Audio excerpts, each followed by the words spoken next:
بسم اللہ الرحمن الرحیم۔ عزت عورت کو دیے جانے والے تحفوں میں سے سب سے قیمتی اور نہایت تحفہ ہوتا ہے، مگر اتنا مہنگا تحفہ دینا ہر مرد کے بس کی بات نہیں۔ اگر عورت کو رونے کے لیے کاندھا میسر نہ ہو تو وہ مضبوط ہو جاتی ہے، محتاج نہیں رہتی۔ ایک بار اسے دلاسا نہ دو تو اگلی بار کبھی آپ کے سامنے بکھرا ہوا وجود نہیں لے کر آئے گی۔ عورت پر حیا کی چادر ایسے جچتی ہے جیسے قرآن پاک پر غلاف۔ عورت کو سب سے زیادہ عزت قرآن پاک میں دی گئی ہے۔ عورت کی وفاداری اس وقت پتہ چلتی ہے جب مرد کے پاس کچھ نہ ہو، اور مرد کی وفاداری اس وقت پتہ چلتی ہے جب مرد کے پاس سب کچھ ہو۔ عورت نازک ہوتی ہے اور مرد سخت جان، اس کے باوجود عورت مرد کا تھپڑ بھی سہ لیتی ہے اور مرد اس کی اونچی آواز بھی برداشت نہیں کر سکتا۔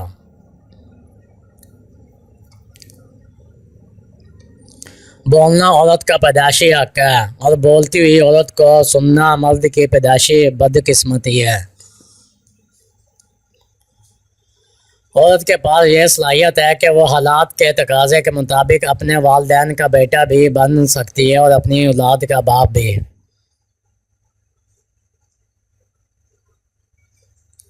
اللہ نے عورت کو مرد کی پیشانی سے نہیں بنایا کہ وہ مرد ہی پر حکومت کرے، نہ ہی اس کے پاؤں سے کہ وہ اس کی غلامی کرے، بلکہ اس کی پسلی سے بنایا تاکہ وہ اس کے دل کے قریب رہے۔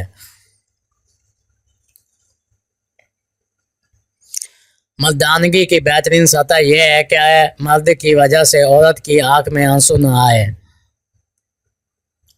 عورت اپنی عمر تب غلط بتانے لگتی ہے جب اس کا چہرہ اس کی صحیح عمر بتانے لگے۔ بانو قدسیہ۔ اکیلی عورت چاہے کتنی بھی لبریر کیوں نہ ہو جائے، اکیلی تصور کی جاتی ہے جس پر کوئی بھی بآسانی اپنا حق جما سکتا ہے۔ باہر کی دنیا ایسی عورت کے لیے کسی بھیڑیے سے کم نہیں، وہ بھیڑیا جو ہر وقت اپنے شکار کی تلاش میں داغ لگائے بیٹھا رہتا ہے۔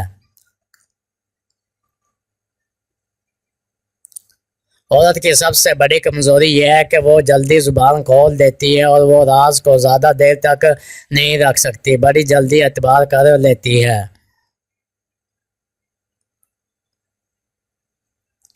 بات صرف مرد خلوص اور محبت کی ہوتی ہے، عورت آشوں کے بغیر بھی خوش رہ سکتی ہے۔